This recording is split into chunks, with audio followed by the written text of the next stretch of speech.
Hi, my name's James Collins. I'm the Senior Pastor of Purley Baptist Church.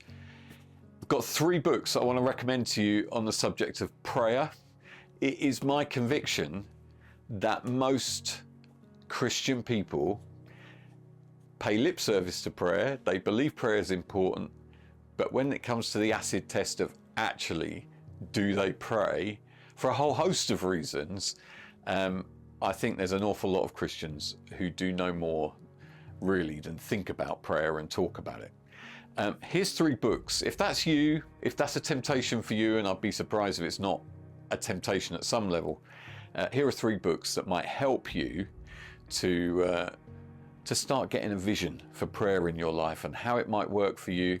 And I tell you, prayer is the oxygen of the Christian life. There is no real Christianity without it. So this is vitally important, right?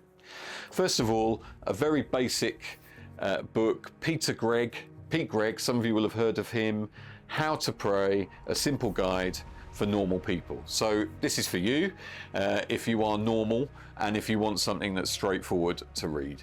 Pete Greig gives you a very simple approach to prayer, and it's not aimed at people who are massively super spiritual. It's aimed at normal people, as the book suggests. It's a really good place to start. Richard Foster has written just 1 or 2 books about prayer and associated disciplines, and this book in particular focuses on how to develop a disciplined life more broadly. And obviously prayer plays its part in that. Money, Sex and Power by Richard Foster, strongly recommended. And then thirdly, I really enjoy this book by Paul Miller, A Praying Life. And this is more of a sort of almost like a biography of prayer. He talks about how prayer has functioned in his life over the years. He faces some quite significant challenges in his personal life and how prayer works within those challenges.